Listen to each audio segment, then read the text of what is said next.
Hello दोस्तों, फिर से स्वागत है आपका एक नई वीडियो में। मैं हूं दीपक सर।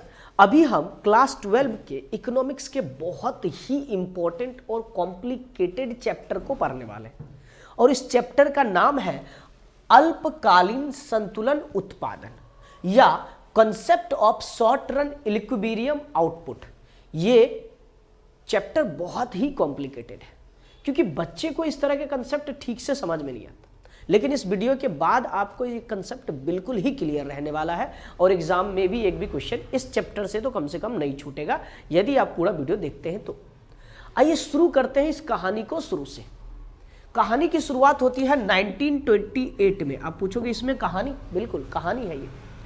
1928 में अमेरिका में एक ग्रेट डिप्रेशन आया, मतलब महामंदी आया। महामंदी का कारण यह था कि वहां के जो बड़े बैंक थे लेमन ब्रदर का, वो डूब गया। मतलब वो बिल्डर्स को बहुत सारा लोन दिया लेकिन बिल्डर्स उसे लोन चुका नहीं पाया तो वो बैंक डूब गया। तो इस कारण से अमेरिका में मंदी आ गई। अब जब मंदी आई तो लोग परेशान, रोजगार नहीं मिल रहा है, बेरोजगारी की समस्या आ गई। तो उस समय दो तरह के अर्थशास्त्री थे।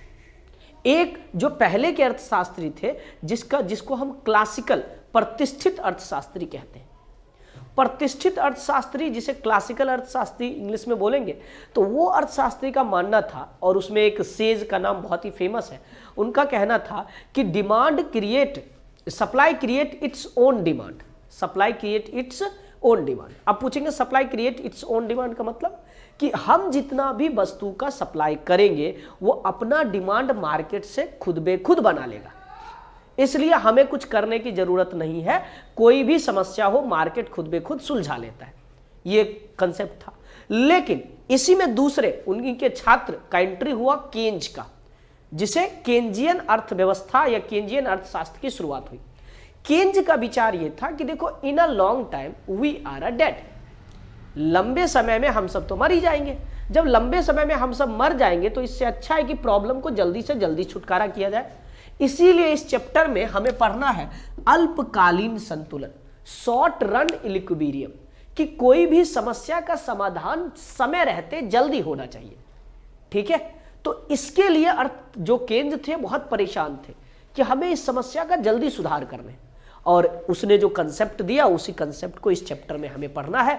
आइए हम केन्ज की विचार को सबसे पहले जानते हैं, फिर आगे बढ़ते हैं। केन्ज ने कहा कि उत्पादन और रोजगार के बीच संबंध होता है। मतलब यह है कि उत्पादन का एक स्तर निश्चित है, उसमें उन्होंने माना कि तकनीक स्थिर होना चाहिए। यदि तकनीक स्थिर है तो उत्पादन का एक स्तर निश्चित है और उससे ज्यादा बढ़ाया नहीं जा सकता, और उनको उन्होंने ऐसे डिफाइन किया जैसे मैं आपको बोर्ड पे बता रहा हूं। देखिए, तो उनका कहना था कि एग्रीगेट डिमांड जो होता है एग्रीगेट सप्लाई के बराबर होता है। आप पूछेंगे एग्रीगेट डिमांड एग्रीगेट सप्लाई मतलब?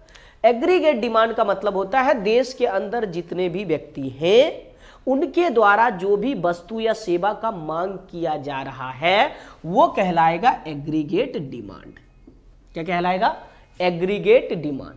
और इनका कहना था कि एग्रीगेट डिमांड जो होते हैं एग्रीगेट सप्लाई के बराबर होते हैं, मतलब संपूर्ण मांग संपूर्ण पूर्ति के बराबर होते हैं। देश में जितने व्यक्ति हैं उनके द्वारा जितनी वस्तु या सेवा का मांग की जा रही है वो देश में जितने उत्पादक हैं उनके द्वारा जो वस्तु या सेवा उत्पादित किए जा रहे हैं उसके बराबर होगा। मतलब एग्रीगेट सप्लाई बराबर एग्रीगेट डिमांड होते हैं। ठीक है, और मैं आपको एक और सीक्रेट बता दूं कि एग्रीगेट सप्लाई वास्तव में हमारा इनकम होता है। मान के चलिए कि हम 100 वस्तु का उत्पादन कर रहे हैं, तो 100 वस्तु का उत्पादन करके हमने जो बाजार को बेचा वही तो हमारा इनकम बना, वही हमारा क्या बना? इनकम बना। तो एग्रीगेट सप्लाई को हम रिप्लेस कर सकते हैं इनकम से। एग्रीगेट सप्लाई लोगों का इनकम होता है और इनकम जो है बराबर होता है एग्रीगेट डिमांड के। आप पूछेंगे क्या मतलब? कि आप जितना कमाते हो वो सारा का सारा पैसा तो आप खर्च ही कर देते हो, सारा का सारा पैसा क्या करते हो? खर्च करते हो। आप बोलोगे नहीं, हम जो कमाते हैं हमारे इनकम का हिस्सा होता है C+S, मतलब आप कुछ चीजों को कंज्यूम करते हो अपने इनकम के कुछ हिस्से को और कुछ हिस्से को सेव करते हो। ठीक है, आप क्या करते हो? इनकम के कुछ हिस्से को कंज्यूम करते हो और कुछ हिस्से को सेव करते हो। अब आप पूछेंगे कि एग्रीगेट डिमांड क्या होता है? तो एग्रीगेट डिमांड होता है C प्लस आई। एग्रीगेट डिमांड क्या होता है? C प्लस आई। मतलब डिमांड हम दो तरीके से करते हैं। हम मार्केट में जो भी लोग हैं डिमांड दो तरीके से करेंगे, या तो वो कंज्यूम करने के लिए करेंगे कि मैं बिस्किट, चावल, रोटी, है ना, फोन, कुछ भी खरीद लूं, या मैं इन्वेस्ट करने के लिए करूंगा। या मैं किसके लिए करूंगा? इन्वेस्ट करने के लिए। जैसे मैं फोन खरीद लिया, कैमरा खरीद लिया, घर बना लिया, इन्वेस्ट करने के लिए करूंगा।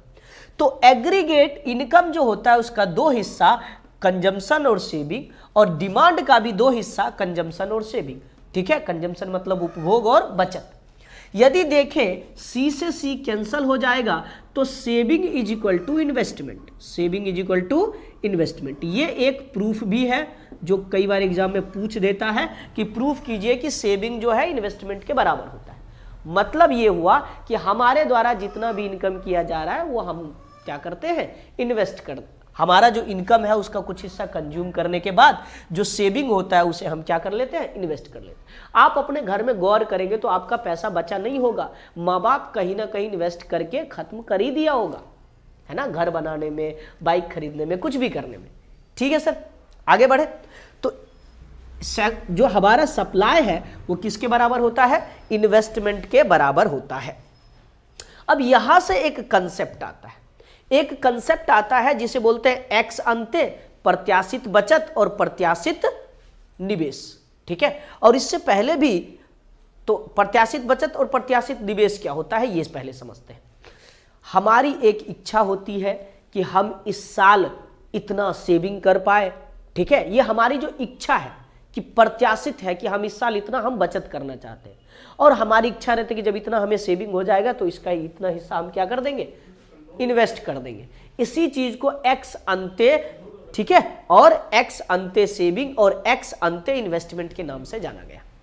ठीक है, अब थोड़ी सी और बात जान लेते हैं कि हमने पढ़ा कि एग्रीगेट डिमांड जो है एग्रीगेट सप्लाई के बराबर होनी चाहिए। ठीक है, लेकिन क्या ये बराबर होती है? तो जवाब है नहीं। होना तो बराबर चाहिए, लेकिन अर्थव्यवस्था में कई बार असंतुलन की स्थिति पैदा होती है। असंतुलन की स्थिति पैदा होती है जिसमें एग्रीगेट डिमांड कई बार कम हो जाते हैं, एग्रीगेट सप्लाई कई बार ज़्यादा हो जाते हैं। तो इसकी दो स्थिति होगी, एग्रीगेट सप्लाई ज़्यादा हो सकता है एग्रीगेट डिमांड से, और एक और स्थिति होगी जब एग्रीगेट सप्लाई कम हो जाएगा एग्रीगेट डिमांड से। तो इसी चीज़ को बोला जाता है इनइक्विलिब्रियम, असंतुलन। संतुलन नहीं, असंतुलन। जब एग्रीगेट सप्लाई एग्रीगेट डिमांड के बराबर ना हो तो ये असंतुलन की स्थिति है जो अर्थव्यवस्था के लिए खतरनाक है। आप पूछेंगे सर सप्लाई ज्यादा हो जाएगा, डिमांड कम हो जाएगा तो क्या फर्क पड़ जाएगा? फर्क ये पड़ेगा भाई साहब, मान लो कि आपके यहाँ कुछ किसान है जो फसल का उत्पादन कर रहा है, क्योंकि डिमांड कम है, किसान ने बहुत अनाज उगा लिया, तो अब अनाज तो बिक ही नहीं रहा मार्केट में। जब अनाज मार्केट में नहीं बिक रहा तो किसान सस्ते में बेचने के लिए मजबूर है। जब किसान सस्ते में बेचने के लिए मजबूर है तो फिर उसको इनकम तो बना नहीं, फांसी लगाएंगे, क्योंकि वो करेंगे क्या? जितना उन्होंने निवेश किया है उतना भी नहीं निकल पा रहे। तो इसी को कहते हैं डिफ्लेशन, अपस्फीति। तो यदि सप्लाई ज्यादा हो, डिमांड कम हो, तो अपस्फीति की स्थिति क्रिएट हो जाएगी। किसकी? अपस्फीति। ठीक है, किसकी स्थिति क्रिएट हो जाएगी? अपस्फीति की स्थिति क्रिएट हो जाएगी। इसे डिफ्लेशन कहते हैं। क्या कहते हैं? डिफ्लेशन। ठीक है, और दूसरी स्थिति वो होगी जब एग्रीगेट सप्लाई कम हो और डिमांड ज्यादा हो। अब सोचो, जब इस बार किसान को कुछ फायदा ही नहीं हुआ तो अगली बार किसान वो फसल ही नहीं बोएगा। जब किसान फसल ही नहीं बो रहा तो मार्केट में चावल है ही नहीं, आटा है ही नहीं। जो चीज किसान नहीं बोया वो मार्केट में कम है तो लोगों की जरूरत तो है, वो मांग तो करेगा। जब लोग मांग करते हैं, लोग को नहीं मिलता तो उसका दाम बढ़ जाता। इसी चीज को कहते हैं अस्फीति। क्या कहते हैं? अस्फीति, इन्फ्लेशन। क्या कहते हैं? इन्फ्लेशन। ठीक है, और महंगाई किसे पसंद है भाई? महंगाई तो हमारा भी कमर तोड़ रखा है, तुम्हारा भी पैर तोड़ रखा होगा। महंगाई किसे पसंद? और महंगाई तो अर्थव्यवस्था को बर्बाद कर देता है। यदि डिमांड ज्यादा हो, सप्लाई कम हो, खरीदने वाले 20 खड़ा है, बेचने वाले के पास 2 वस्तु है, तो स्वाभाविक सी बात है वो बोली लगवाएगा और इन्फ्लेशन क्रिएट कर जाएगा। बात समझ में आया? ऐसी स्थितियां हो जाएगी। तो इसी को बोलते हैं असंतुलन की स्थिति। अभी हमें यही दोनों बात को पढ़ना है। यदि असंतुलन की स्थिति आ जाती है तो क्या होगा। अब इतनी बात आपको समझ में आ गई तो हम थोड़ी सी बात और आगे बढ़ाते हैं, इसका ग्राफ देखते हैं। हमने पिछले चैप्टर में पढ़ा ये बात कि जो हमारा इनकम लाइन है जिसे वाई या एग्रीगेट सप्लाई कहते हैं, ठीक है, इनकम लाइन, ये हमेशा 45 डिग्री बनेगा। कितना बनेगा? 45 डिग्री। क्यों बनेगा आप कमेंट करके बताना। और फिर अब यहां से दो कंसेप्ट को देखेंगे, एक इन्वेस्टमेंट के बारे में विचार करेंगे और एक कंजम्पशन के बारे में विचार करेंगे, और फिर दोनों को देखेंगे अप्लाई करके। तो हम बात कर लेते हैं, इस पर रखते हैं सेविंग और इन्वेस्टमेंट, कंजम्पशन और इन्वेस्टमेंट। इस पे क्या रखते हैं? कंजम्पशन और इन्वेस्टमेंट। वाई एक्सिस पे हमने कंजम्पशन और इन्वेस्टमेंट को रखा है, और इस पे हम अपने इनकम या अर्थव्यवस्था के जीडीपी को रखा है। ओके, या तो वाई लिख लो या जीडीपी लिख लो, दोनों एक ही बात है। इनकम ही देश की जीडीपी है। ओके, देखो होता क्या है कि जैसे आपके फैमिली में लोग हैं तो वो उसका ना सेविंग का स्तर या इन्वेस्टमेंट का स्तर ना फिक्स होता है। पूछोगे क्या मतलब है भाई साहब? मतलब ये हुआ कि आपके पिता के पास LIC है, आपके पिता के पास FD है, तो वो फिक्स है ना, हर साल थोड़ी ना बहुत इन्वेस्ट कर लेते, नहीं, एक लेवल है 10,000 5,000 जितना वो हर साल इन्वेस्ट कर सकता है। ठीक है, उसी तरह अर्थव्यवस्था में भी होता है, इन्वेस्टमेंट फिक्स होता है। आप ये नहीं उम्मीद कर सकते कि आज इतना इन्वेस्टमेंट हुआ अगले साल इतना हो जाएगा, इससे दोगुना हो जाएगा, नहीं भाई साहब, इसका लेवल कांस्टेंट रहता है। फिर दूसरी बात कर लेते हैं, सर कंजम्पशन का लाइन क्या होगा? कंजम्पशन मतलब उपभोग का लाइन क्या होगा? तो देखो, उपभोग का जो लाइन होता है उसके बारे में यदि हम बात करें तो आपका भले इनकम जीरो रहे लेकिन आपको कंज्यूम करना पड़ता है, जिसे हम ऑटोनोमस कंजम्पशन के नाम से जानते हैं। मतलब आपको एक लेवल ऑफ कंजम्पशन, एक निश्चित अनुपात में आपको उपभोग करने की जरूरत पड़ेगी ही पड़ेगी, है ना। चीजों को खरीदने खाने की जरूरत पड़ेगी ही पड़ेगी, भले इनकम जीरो हो लेकिन कंजम्पशन आपका होता है। ठीक है, अब जब कंजम्पशन होता है तो जैसे जैसे आपका इनकम बढ़ रहा है ना, तो वैसे वैसे ही आपका कंजम्पशन बढ़ता है, वैसे वैसे ही आपका कंजम्पशन क्या होता है? बढ़ता है। जैसे जैसे इनकम बढ़ता है तो हम देखते हैं कि हमारा कंजम्पशन बढ़ता है, इनकम बढ़ रहा है, कंजम्पशन बढ़ रहे हैं, और एक बिंदु इक्विलिब्रियम की भी आती है। लेकिन वास्तव में हमने जो एग्रीगेट डिमांड का कंसेप्ट पढ़ा है, तो एग्रीगेट डिमांड में C+I शामिल है। क्या शामिल है? C+I शामिल है। तो I+C यदि दोनों को ऐड कर तो एक नया लाइन बनेगा, और ये लाइन थोड़ा ऊपर हो जाएगा, और ये लाइन थोड़ा क्या हो जाएगा? ऊपर। देखिए, ग्राफ को आप सही से समझ लेंगे, ग्राफ याद रहेगा तो आप एग्जाम में ड्रॉ कर पाएंगे। इकोनॉमिक्स में यदि आपको फुल मार्क्स लाने हैं तो ग्राफ ड्रॉ करके आना पड़ेगा। ठीक है, इसके सिवा कोई ऑप्शन नहीं है। बिना ग्राफ कोई एग्जामिनर आपको फुल मार्क्स नहीं दे सकता। ठीक है, कंसेप्ट लिखते समय आपको ग्राफ ड्रॉ करना आना चाहिए। मैंने बोला ये इन्वेस्टमेंट है, ये कंजम्पशन है, और एग्रीगेट डिमांड होता क्या है? तो एग्रीगेट डिमांड होता है C+I, और C+I थोड़ा सा C से ऊपर होना चाहिए। पैरेलल टू C रहेगा लेकिन C से ऊपर रहेगा। आपको इतनी बातें समझ में आ गई होगी। यदि आपको इतनी सी बात समझ में आ गई तो थोड़ा और आगे बढ़ते हैं, थोड़ा और आगे बढ़ते फिर से ग्राफ ड्रॉ करते। हमने क्या पढ़ा कि एग्रीगेट सप्लाई जो है एग्रीगेट डिमांड के बराबर होनी चाहिए। अब इसका क्या इक्विलिब्रियम है देखो जरा, ये ग्राफ है भाई साहब, बंद कर लीजिए, ये हमारा ग्राफ है। इसमें हमने बोला नीचे में इनकम लीजिए या जीडीपी लीजिए। देखो भाई साहब, इसे बनाना ना सीखना पड़ेगा। ओके, और इस वाले पे हमने क्या बोला? एग्रीगेट डिमांड लो या एग्रीगेट सप्लाई लो। क्यों एग्रीगेट डिमांड सप्लाई ले? क्योंकि एग्रीगेट डिमांड और सप्लाई के बीच का ही तो लाइन बनाने वाले। और एग्रीगेट सप्लाई का लाइन आपको बताया कि वाई होता है और जो कि 45 डिग्री होते हैं। ठीक है सर, 45 डिग्री मैंने बना दिया वाई का। अभी मैंने C+I जो इनकम ये एग्रीगेट डिमांड किया उसका लाइन ये मान लेते हैं। ठीक है, ये बन गया हमारा एग्रीगेट डिमांड। तो ये जो एग्रीगेट डिमांड और एग्रीगेट सप्लाई जिस बिंदु पर मिलता है इसी को कहते हैं इक्विलिब्रियम पॉइंट, संतुलन बिंदु। और अर्थव्यवस्था में होना भी यही चाहिए कि एग्रीगेट डिमांड एग्रीगेट सप्लाई के बराबर होनी चाहिए। अब हम इसका नाम दे दिए हैं E। हम इसका नाम क्या दे दिए? E। तो यही बिंदु होनी चाहिए, यदि ये नहीं होती है तो गड़बड़ हो जाएगी। अब इस लेवल पे आप देखोगे तो आपका इनकम ये है तब, ठीक है। तो अब जो ये इक्विलिब्रियम बिंदु है अर्थव्यवस्था के लिए, संतुलन की स्थितियां यही हैं, एग्रीगेट डिमांड एग्रीगेट सप्लाई के बराबर होना चाहिए। लेकिन होता क्या है कि कई बार ये स्थिति आ जाती है। अब इस स्थिति में देखोगे कि Y जो है, जिसे हम एग्रीगेट सप्लाई कह रहे हैं, ये ज्यादा है किसके तुलना में? एग्रीगेट डिमांड के तुलना में। किसके तुलना में? एग्रीगेट डिमांड के तुलना में। आप बोलोगे कि सर सप्लाई ज्यादा हो रहा है, डिमांड कम हो रहा है, तो ऐसी स्थिति में क्या प्रॉब्लम आ सकती है अर्थव्यवस्था के अंदर?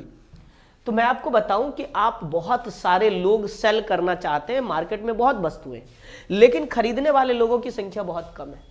तो ऐसे में आपके नाले पड़ जाएंगे। लाले क्या होते हैं? मतलब चीजें आपकी बिक नहीं पा रही, आप परेशान, मतलब आपको दाम कम करके बेचनी पड़ेगी, ठीक है। जो आप 100 रुपए में 1 केजी बेचते थे, आप 100 रुपए में 1.5 केजी बेच रहे हो, 2 केजी बेच रहे हो, खुद का नुकसान कर रहे हो। यदि सप्लायर खुद का नुकसान करे तो ये भी ठीक नहीं है सप्लायर के लिए, क्योंकि मेरा इनकम ही तो विकास है। यदि मेरा इनकम ही गिर जाए क्योंकि बहुत सारे लोग सप्लायर आ गया, तो वो भी ठीक नहीं है। ओके, तो एग्रीगेट सप्लाई ज्यादा हो, एग्रीगेट डिमांड से कम, वो संतुलन बिंदु के इस तरफ का रहता है। और संतुलन बिंदु से पहले, संतुलन बिंदु से पहले के बिंदु में क्या हो रहा है कि देखो, एग्रीगेट डिमांड जो नागिन वाला लाइन है, ये देख लो, ठीक है, इस लाइन की स्थिति ऊपर है और नाग वाला जो लाइन एग्रीगेट सप्लाई का है वो नीचे है। तो पहले की स्थिति में हमें दिख रहा है कि एग्रीगेट डिमांड ज्यादा, सप्लाई कम। इसी को बोलते हैं इन्फ्लेशन, इसको बोलते हैं डिफ्लेशन और इसे बोलते हैं इन्फ्लेशन। क्या बोलते हैं? इन्फ्लेशन। महंगाई, महंगाई भी अच्छा नहीं है, क्योंकि हमारे पास पैसा कम है, अर्थव्यवस्था में पैसा कम है, डिमांड ज्यादा है, और फिर ऐसे देश की हालत पाकिस्तान जैसे हो जाती है कि सब उसको, वो दुनिया को तो बेच नहीं पा रहा है, अर्थव्यवस्था में तो इनकम पैसा है नहीं, और डिमांड बहुत ज्यादा है अपने लोगों की, आटा चाहिए, चावल चाहिए, है ना। तो ऐसी स्थिति में महंगाई बढ़ जाएगी, क्योंकि खरीदने वाले बहुत है और सप्लायर की संख्या कम है। ओके, तो ये दोनों स्थितियां ठीक नहीं है। अब आप पूछेंगे कहना क्या चाहते हो? मैं कहना ये चाहता हूं कि इससे रिलेटेड कुछ क्वेश्चन एग्जाम में आते हैं। तो आप बोलोगे अब आए ना मुद्दे की बात, तो मैं आपको एक क्वेश्चन देता हूं, आप हमें बताइए। क्वेश्चन ये है कि संतुलन y ज्ञात कीजिए, संतुलन y ज्ञात कीजिए। किसकी वैल्यू ज्ञात करना है? y की। और हम आपको दे रहे हैं c, जिसे बोलते हैं कंजम्पशन। c बराबर 100 प्लस 0.5y, c बराबर 100 प्लस 0.5y। अब बोलेंगे ये पिछले चैप्टर में मैंने पढ़ाया, c जो कंजम्पशन है, कंजम्पशन बराबर क्या होता है? कंजम्पशन बराबर होता है ऑटोनोमस कंजम्पशन प्लस MPC, जिसे हमने B से डिनोट किया था, है ना, marginal propensity to consume. Okay, सीमांत उपभोग प्रवृत्ति, B दिया है 0.5। एक और चीज दिया है I, एक और चीज दिया है I, और I की वैल्यू इस बार दे दिया है 1000। तो आपको पूछा गया है कि संतुलन Y निकालिए, कि इनकम कितना होना चाहिए कि इतना कंज्यूम करने के बाद हमारी अर्थव्यवस्था संतुलन में बना रहे। ठीक है, तो अब आपको Y निकालने हैं। ठीक है सर, शुरू करें। तो हमने पढ़ा कि Y बराबर होता है, Y बराबर होता है C प्लस आई, C प्लस आई। Y बराबर क्या होता है? C प्लस आई। होता है या नहीं होता? क्योंकि Y किसके बराबर है? एग्रीगेट डिमांड के बराबर है। Y किसके बराबर है? एग्रीगेट डिमांड के बराबर है। जब Y एग्रीगेट डिमांड के बराबर होता है, और एग्रीगेट डिमांड के बारे में तो आपको पता ही है, C प्लस आई होगा, है ना। एग्रीगेट डिमांड क्या होगा? C प्लस आई। जब एग्रीगेट डिमांड C प्लस आई होगा तो C की वैल्यू आपको दिया है 100 प्लस 0.5y, 100 प्लस 0.5y, और I की वैल्यू आपको दिया है 1000। I की वैल्यू क्या दिया? 1000। क्या निकालना है? Y निकालने हैं। ओके, I की वैल्यू आपको क्या दे दिया है? 1000। अब पूछेंगे क्या करें? कुछ तो करना पड़ेगा। देखो, वेरिएबल को वेरिएबल के तरफ लाना है। Y यहां पे है तो इसको बराबर के इस तरफ लाओ। ठीक है, Y को Y के तरफ लाओ। ये जो कांस्टेंट नंबर 1000 और 100 है, इसको प्लस कर दो। ओके, तो Y minus 0.5y, Y minus इसको इधर लाए हैं 0.5y, 1000 प्लस 100 1100, क्या हो गया 1100। एक y में से 0.5y घट जाएगा तो 0.5y बचेगा, बराबर 1100। अब आप बोलेंगे कि सर अब क्या करें, तो इसको डिवाइड में कर लो, इसको कहाँ भेज दो, डिवाइड में भेज दो। यदि आपके पास थोड़ा और समझ हो तो आप और भी कुछ कर सकते हैं, लेकिन मैं इसे डिवाइड में भेज देता हूँ, भेज दे डिवाइड में। तो y बराबर आ गया 1100 और डिवाइड में आ गया 0.5। जब पॉइंट उड़ेगा तो ऊपर में एक जीरो लग जाएगा, पॉइंट के बाद एक संख्या तो ऊपर में एक जीरो।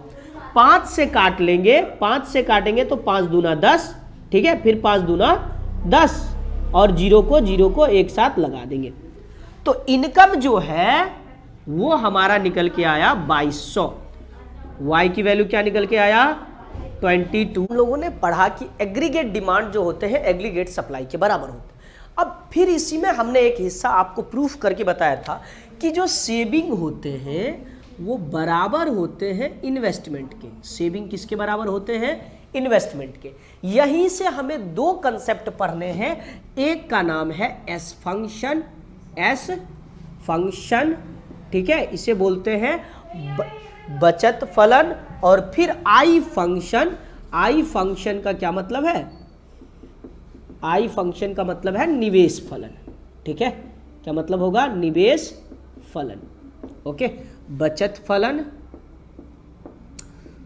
और निवेश फलन, ओके।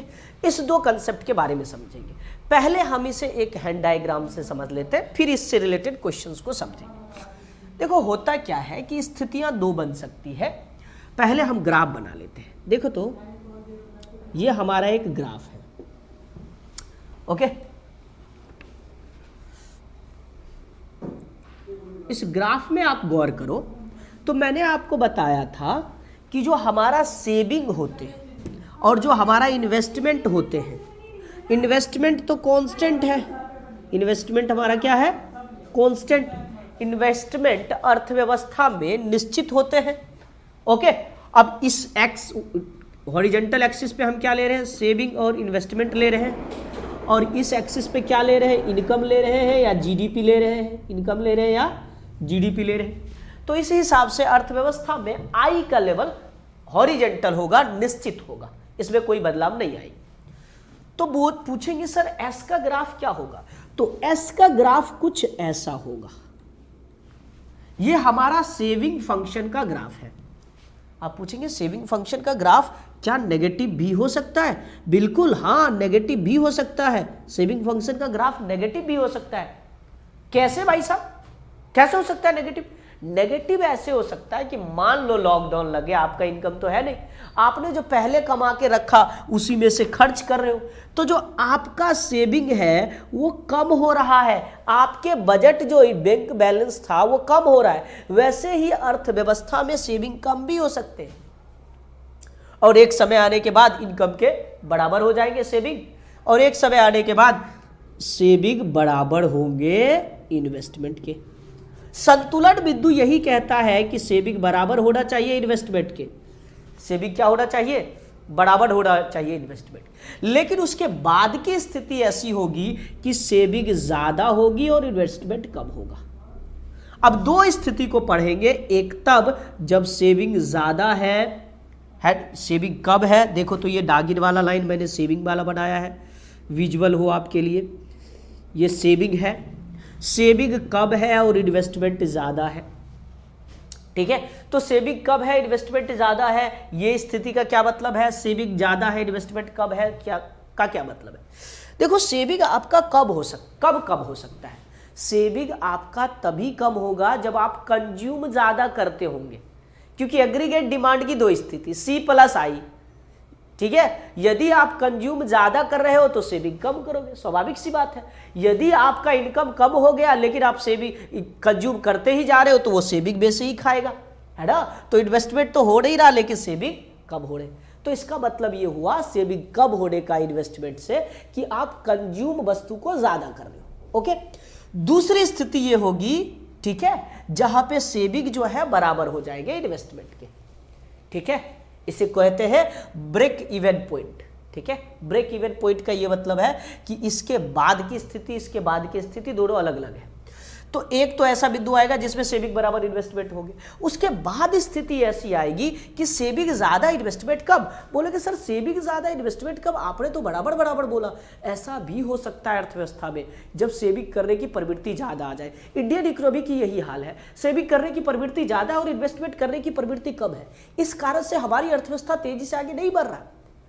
आप पूछेंगे बहुत सारी बातें बोल लिया, सेविंग ज़्यादा इन्वेस्टमेंट नहीं हो रहा, क्या मतलब। सेविंग ज़्यादा का मतलब ये हुआ कि अब आप उपभोग कम कर रहे हो, कंजम्पशन जो है आपको वस्तु खरीदने का वो कम कर दिए और पैसा को स्टॉक करके रख रहे हो।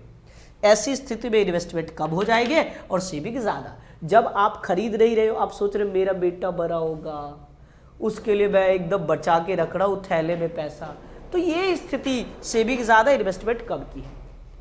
अब बोलेंगे सर इससे सवाल कैसा आएगा, एक दो सवाल बता दो मजा ही आ जाए। ठीक है, सवाल बताएंगे आपको, क्यों नहीं बताएंगे। आपकी समस्या हम नहीं समझेंगे तो कौन समझेगा। क्वेश्चन की बात करते हैं। मैं आपके लिए एक क्वेश्चन लिखता हूं और इस क्वेश्चन को मैं फिर से आपके लिए डील करता हूं। यहां पे बोला है कि संतुलन S तथा I ज्ञात कीजिए। क्या ज्ञात करना है, S और I ज्ञात करना है। ओके, तो दिया क्या है आपको, इनकम दे दिया, Y दे दिया है, Y है हमारा 4400, Y कितना है 4400। दूसरा MPC 0.75, ठीक है, MPC 0.75।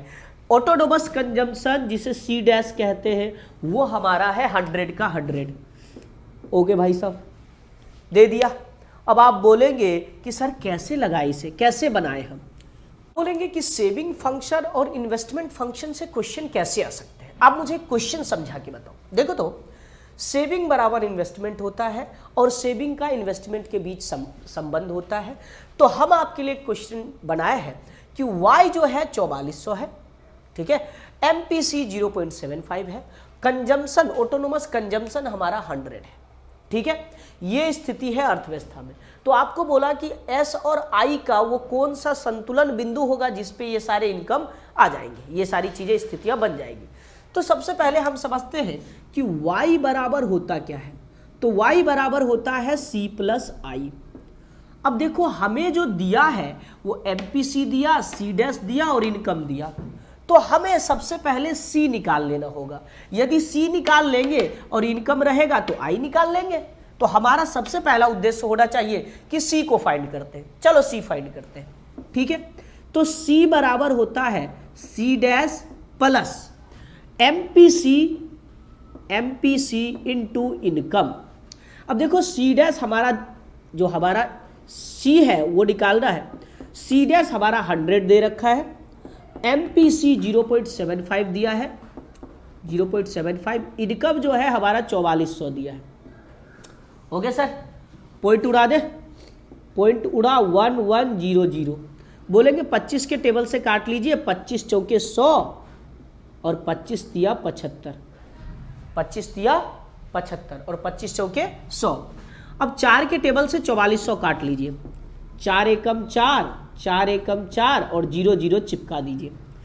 तो ये क्या हुआ 100 और 3 को 1100 से मल्टीप्लाई करेंगे तो 3300 और फिर 3400। तो कंजम्पशन आपका 3400 है।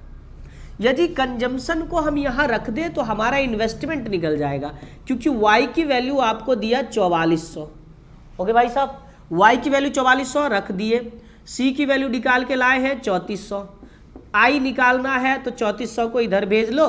तो I बराबर होगा 4400 में से 3400 घटेगा तो 1000 हो जाएगा। क्या हो जाएगा, 1000 हो जाएगा। मैंने आपको निकाल के प्रूफ करके दिखा दिया, ठीक है। अब बोलेंगे कि आप हमें ऐसा ही संतुलन बिंदु बना के बताइए S में। इन्वेस्टमेंट I तो निकल गया, यदि I सीधे निकालने के लिए बोले तो I तो निकल गया। आप सेविंग निकालने बोले तो आप ऐसा भी बोल सकते हो कि इनकम का क्या हिस्सा होता है।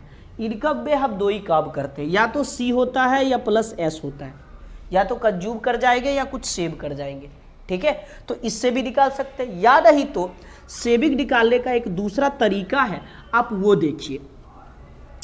सेविंग कैसे निकलता है? सेविंग निकालने के लिए S बराबर होता है माइनस सी डैश और plus 1 minus MPC into income. MPC 1 minus MPC ही कहलाता है MPS क्यों निकाले, सीधे 1 में से घटा लेते, वही तो MPS हो गया। C डैश क्या है, माइनस 100 था, माइनस 100, 1 माइनस 0.75 क्योंकि दिया है MPC। इनकम हमारा कितना है, तो सर हमारा इनकम 4400 है, ठीक है 4400 रख लेते हैं।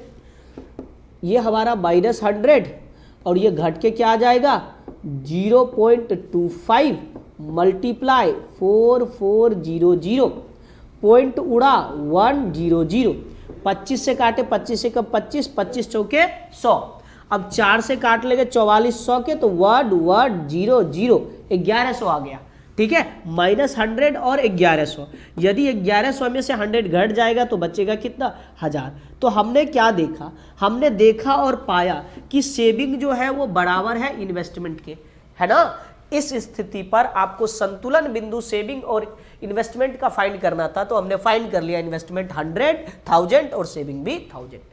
इस तरह से ये क्वेश्चन बहुत इंपॉर्टेंट है, आप इसे बनाइए, प्रैक्टिस कीजिए, प्रीवियस ईयर के क्वेश्चन लीजिए, मेरे वीडियो को देखिए, लाइक कीजिए, आपको और भी चीजें इस टॉपिक से हम करवाते हैं। अभी इस चैप्टर के एक और इंपॉर्टेंट टॉपिक को डिस्कस करते हैं। ये टॉपिक है संतुलन में खिसका, शिफ्ट इन इक्विलिब्रियम। आप बोलेंगे कहना क्या चाहते हो, शिफ्ट इन इक्विलिब्रियम मतलब क्या होता है?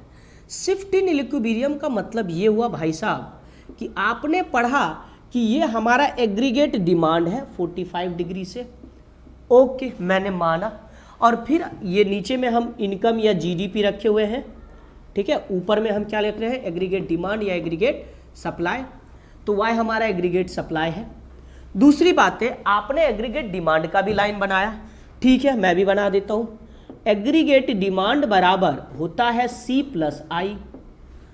तो अब इसमें चेंज क्या आ सकता है, शिफ्ट इन इक्विलिब्रियम, हमने देखा कि इक्विलिब्रियम तो ई पे बना हुआ ही है, लेकिन ऐसा भी तो हो सकता है कि आपके अर्थव्यवस्था में दुनिया के और देश ने इन्वेस्ट कर दिया। यदि दुनिया के और देश ने आपकी अर्थव्यवस्था में पैसा इन्वेस्ट कर रहा है, यदि इन्वेस्टमेंट बढ़ता है भाई साहब तो उत्पादन बढ़ेगा, देश की जीडीपी बढ़ेगी। तो आप बोलोगे इसका मतलब है चेंज इन इन्वेस्टमेंट, इन्वेस्टमेंट में बदलाव आ रहा है, इन्वेस्टमेंट और हो रहा है। जहां पे पहले 10 करोड़ का इन्वेस्टमेंट था, अब ये 20 करोड़ हो रहे हैं, यही तो चेंज इन इन्वेस्टमेंट है। यदि चेंज इन इन्वेस्टमेंट होता है तो स्वाभाविक सी बात है हमारे देश का एग्रीगेट डिमांड बढ़ेगा, क्योंकि बाहर से जब पैसा आया देश में लगा तो पब्लिक को पैसा मिला उससे, ठीक है। मान लो कोई कंपनी आया, फैक्ट्री लगाया, तो वो पब्लिक लेबर को रखेगा, काम पे रखेगा या बाकी चीजें वेतन देगा, तो उससे इन्वेस्टमेंट बढ़ा है। तो इससे होगा क्या, एग्रीगेट डिमांड बढ़ जाएगी। क्या होगी भाई साहब, एग्रीगेट डिमांड AD1 हो गया। अब AD1 में क्या क्या चीजें शामिल है, AD1 में शामिल होगा C प्लस आई और एक्स्ट्रा इन्वेस्टमेंट। AD1 में क्या क्या शामिल होगा, C प्लस आई और चेंज इन इन्वेस्टमेंट। इस कारण से इक्विलिब्रियम शिफ्ट हो गया, जो हमारे देश की जीडीपी इतना था, ठीक है, वो बढ़ के अब इतना हो गया, ठीक है L1, और इक्विलिब्रियम भी शिफ्ट होकर कहां चला आया E1। तो आप बोलेंगे कि ये शिफ्ट हुआ तो इसका कुछ इंपैक्ट पड़ता है अर्थव्यवस्था पे, देश का उत्पादन बढ़ जाता है, जीडीपी बढ़ जाता है। यदि इन्वेस्टमेंट लाएंगे, यदि बाहर के देश में इन्वेस्ट करेगा या ज्यादा निवेश करेंगे तो उससे देश की अर्थव्यवस्था आगे बढ़ जाती है, चेंज इन जीडीपी आएगा, है ना, इन्वेस्टमेंट में चेंज होने से। तो इसका सीधा संबंध एक गजब के कंसेप्ट से है जिसे बोलते हैं मल्टीप्लायर, निवेश गुणांक। क्या बोलते हैं, निवेश गुणांक। निवेश गुणांक को कैसे डिनोट करेंगे, है ना, इन्वेस्टमेंट मल्टीप्लायर। इन्वेस्टमेंट मल्टीप्लायर के है, और मैं आपको बता दूं कि के बराबर होता है change in investment and change in income. आप बोलेंगे क्या मतलब है इसका? मतलब ये हुआ कि यदि आप इन्वेस्टमेंट बढ़ाते हैं तो उसी के तुलनात्मक रूप से आपके अर्थव्यवस्था या आपका इनकम या आपके देश की जीडीपी भी बढ़ती है। Change in investment, change in income, अर्थव्यवस्था, पूरी जीडीपी। तो इन्वेस्टमेंट के चेंज होने से ये चेंज आएगा। हाइपोथेटिकल हम एक क्वेश्चन ले लेते हैं कि मान के चलते हैं, क्वेश्चन ये है कि इन्वेस्टमेंट में चेंज आया 15 करोड़ का और जो हमारा इनकम में चेंज आया है वो आया है 60 करोड़ का। तो मल्टीप्लायर क्या होगा, निवेश गुणांक क्या होगा? तो निवेश गुणांक बराबर del Y by del I, और डेल आई हमारा 15 CR है, ठीक है, और डेल वाई हमारा 60 CR है, 15 चौके 60। तो हमारा जो निवेश गुणांक है वो 4 आया, इन्वेस्टमेंट मल्टीप्लायर 4 आया। मतलब इसका जितना हम इन्वेस्ट करते हैं उससे 4 गुना उत्पादन में वृद्धि होता है। 1 रुपया लगाओगे तो उत्पादन 4 रुपया का होगा, ठीक है। तो ये है इन्वेस्टमेंट मल्टीप्लायर। जितना ज्यादा अर्थव्यवस्था में इन्वेस्ट किया जाएगा ना, इनकम लेवल अर्थव्यवस्था का उतना बढ़ता जाएगा, जीडीपी देश का उतना ज्यादा बढ़ता जाएगा। अब इसका संबंध एक और चीज से है, उसे भी लगे हाथ क्लियर करते हैं। के बराबर फॉर्मूला होता है, के बराबर होता है 1/1 माइनस MPC। MPC मतलब मार्जिनल प्रोपेंसिटी टू कंज्यूम। इसी बात को हम क्या कहते हैं, MPC को, इसी बात को हम कहते हैं कि सीमांत उपभोग प्रवृत्ति। इसी को यदि हम MPC 1 माइनस MPC को MPS भी तो बोल सकते हैं। तो इन्वेस्टमेंट मल्टीप्लायर होता है 1/1 माइनस MPC, या नहीं तो 1/, ठीक है, MPS, 1/MPS। आप पूछेंगे कि क्या इससे रिलेटेड भी क्वेश्चन बन सकता है? तो बिल्कुल बन सकता है।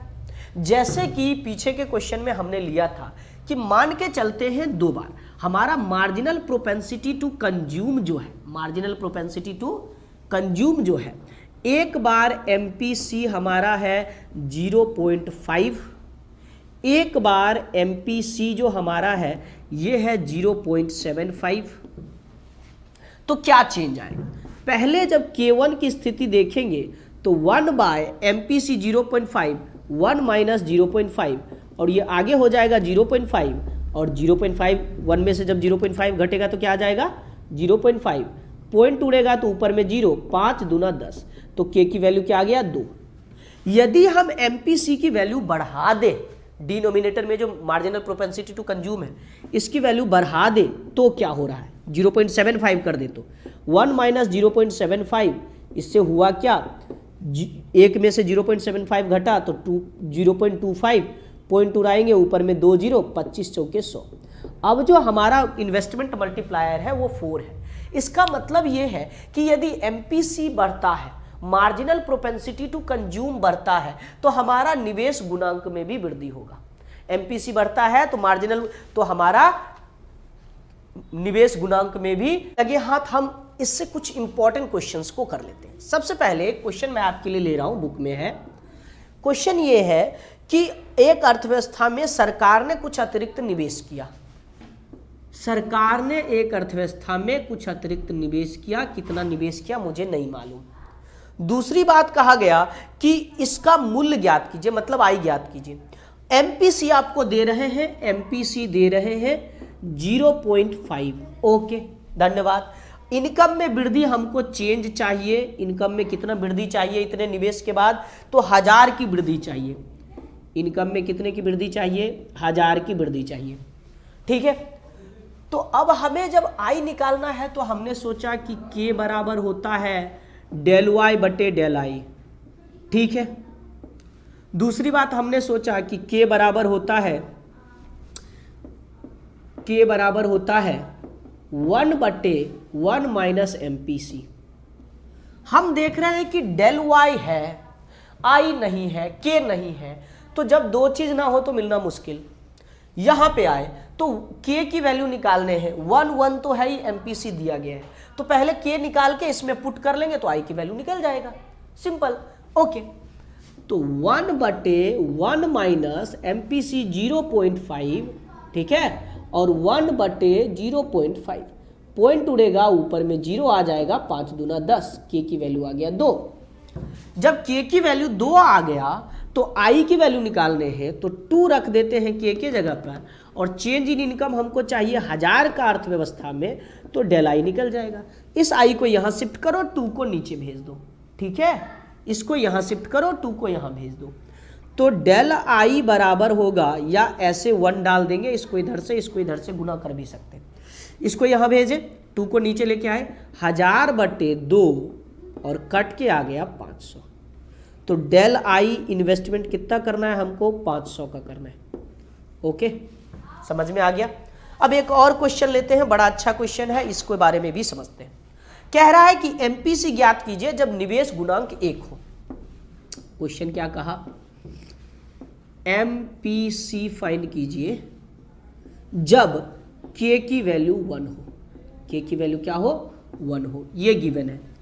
ये बड़ा इंपॉर्टेंट ऑब्जेक्टिव बन जाएगा आपके लिए। देखो तो के बराबर होता है 1/1 माइनस एमपीसी। के की वैल्यू हमें दे दिया है 1, हम बट्टे में भी 1 लिख देते हैं, बराबर 1/, और एमपीसी की वैल्यू क्या है, 1। एमपीसी की वैल्यू निकालना है, एमपीसी। ओके, अब एमपीसी की वैल्यू निकालना है, हमें दे दिया के की वैल्यू 1, इसको इधर से मल्टीप्लाई, इसको इधर से मल्टीप्लाई, 1 जब इससे मल्टीप्लाई होगा तो कोई चेंज नहीं आएगा, 1 माइनस एमपीसी बराबर ये 1 रह जाएगा। अब इस 1 को इधर भेज लेते हैं, 1 को क्या करते हैं, इधर भेज लेते हैं, या इस 1 को इधर भेज लेते हैं, एमपीसी को इधर, तो एमपीसी बराबर, एमपीसी इधर गया प्लस में, 1 इधर आया तो माइनस में, 1 माइनस 1, तो एमपीसी बराबर आ गया 0। मार्जिनल प्रोपेंसिटी टू कंज्यूम कितना आ गया, 0। इसीलिए मैं आपको कह दूं कि यदि कभी इन्वेस्टमेंट मल्टीप्लायर 1 हो जाए तो मार्जिनल प्रोपेंसिटी टू कंज्यूम 0 होगा। मार्जिनल प्रोपेंसिटी टू कंज्यूम क्या होगा, 0 होगा। तो अर्थव्यवस्था में कोई विशेष परिवर्तन नहीं आएगा। ओके, बात समझ में आ गया, ठीक है, धन्यवाद। आप इसको प्रैक्टिस कीजिए, है ना, अपने दोस्तों के बीच भी वीडियो को शेयर कीजिए, लाइक कीजिए, सब्सक्राइब कीजिए। ओके।